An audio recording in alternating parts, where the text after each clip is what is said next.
Dear young brothers and sisters of the new generation of Hindustan, Namaskar.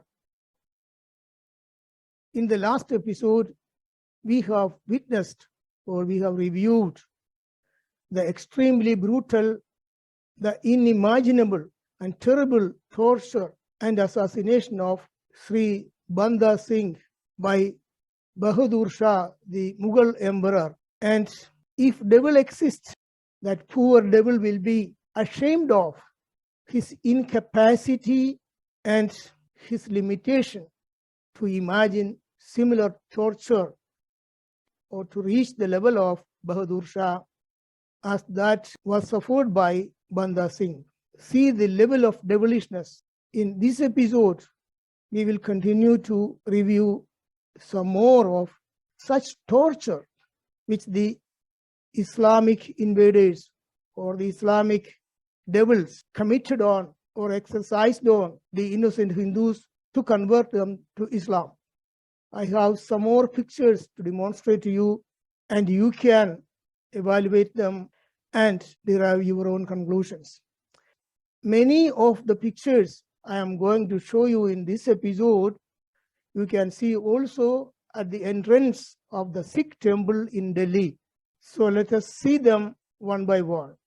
Here we have some pictures which tell us very clearly about the methods used by the Mughal barbarians to convert Hindus to Islam. Please watch this picture. I think it's better that I don't add any more words about this. You can just watch these pictures and see the degree of the torture, the cruelness of this torture suffered by the Hindus for having resisted to be converted to Islam. See, boiling a person in a big pot. Just watch these pictures. Here we have another picture of a carnage, a brutal assassination of 300 infant children in Lahore because their mothers refused to accept Islam. Here you can see, if you closely watch this picture, you can see a terrible Islamic devil has kept a child holding on its leg and cutting this child into pieces. See the terrible suffering, cruelty, and brutality Hindustan had to suffer from these devils. And here is another picture of the same event, that is the carnage of or the brutal assassination of 300 infants. You can see the cut pieces of these poor innocent children in the hands of their mothers for having refused to accept to be converted to Islam, the so-called religion of a God or so-called religion of the selected people of Allah. Again, this is a picture of the terrible torture of Banda Singh, about which we have seen in the last episode. That is, when Banda Singh refused to accept Islam, he was ordered to kill his child Ajay Singh. And when he refused to do so, what they did, they killed the little child, cut out his heart, and that heart was pushed or thrust into the mouth of Banda Singh. And even then, since he refused to be converted to Islam, what happened? We have seen in the last episode that he was tortured in such a way that both the eyes were taken out, gouged out, and the skin was removed, his limbs were cut off, and finally he was killed. We have seen that details in the last episode, and this picture is about that cruel assassination of Banda Singh by Bahadur Shah, the Mughal devilish emperor. And here we have another similar brutality, and that's of Bhai Mathidas, who was brutally murdered by the Muslims under Aurangzeb's orders. The torture and assassination of Banda Singh was as per the order of Bahadur Shah. But here, the torture and the brutal assassination of Bhai Mathidas was according to the order of Aurangzeb. See, what was done. See how his arms were tied in a certain way and he was cut into two pieces. And don't you think that even devil will be ashamed of his incapacity to do such a seminal brutality? And in the schools, we were taught about Bahadur Shah, Aurangzeb, etc., as if they were some role models. I also believed so. I also believed that this Aurangzeb was a person to be respected, and also Bahadur Shah, the other emperor, he also should be respected, and they were all great people. But it took about 20 years for me to search and understand the brutality committed by these human devils. See another picture. This picture you can see just at the entrance of the Sikh temple in Delhi. Not only this picture, there are many similar pictures in front of similar tortures or similar brutality.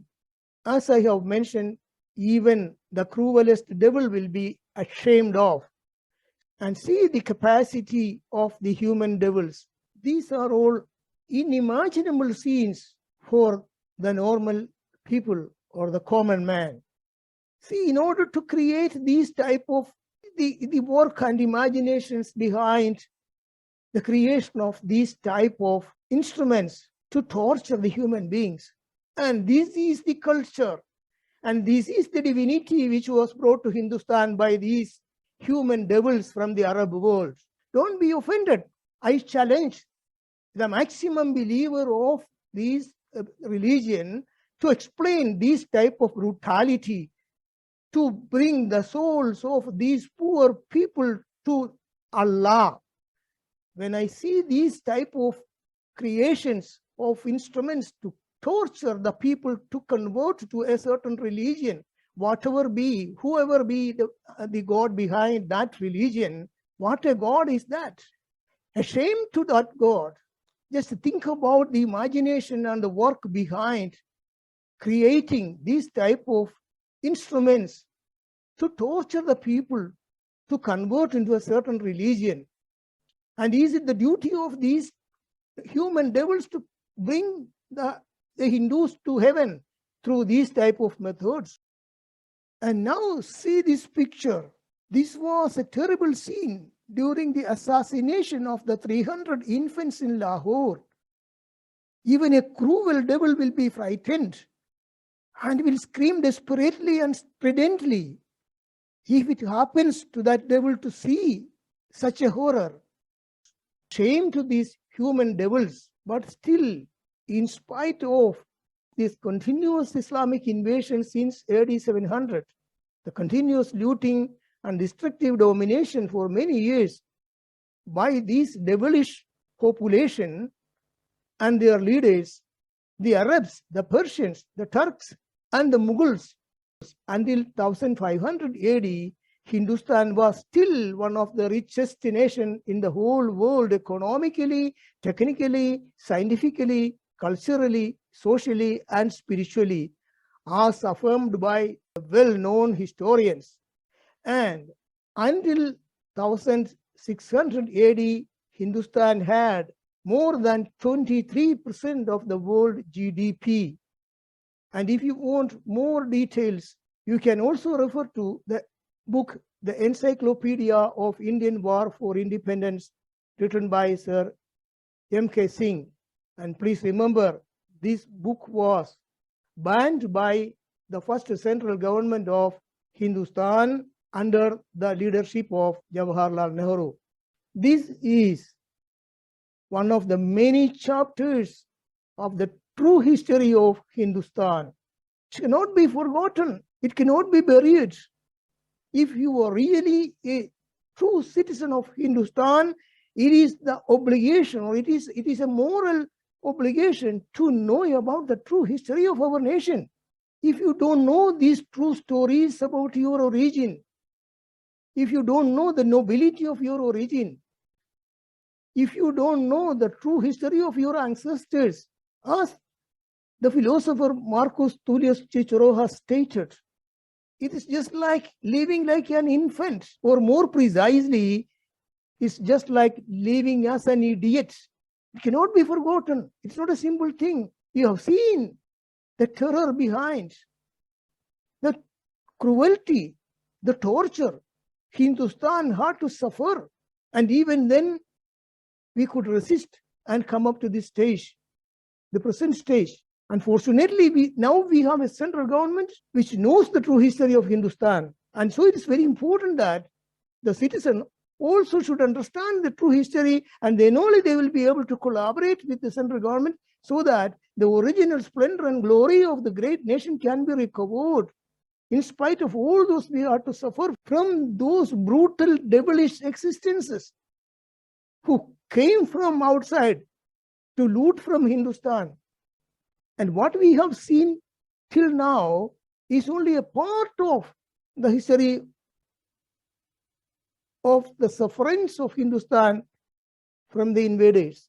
From the next episode onwards, we will see the arrival of the Portuguese and further devastations they have caused in Hindustan. In the last few episodes, we have seen the brutality, the torture, and the crime committed by the Islamic invaders and their rulers to force the citizens of Hindustan to be converted to Islam. But when the Portuguese came, what they did, still terrible things, or still similar things, the same method, the same brutality, the same crime was also committed by the Portuguese to convert the population of Hindustan to Christianity. So, from the next episode onwards, we will be reviewing the whole history related to the arrival of the Portuguese and the crimes and the brutality and the terrible things those people committed in Hindustan. And that also is totally different from what we were taught in the schools. So thank you for having paid your kind attention to my words. See you in the next episode. Jai Hind.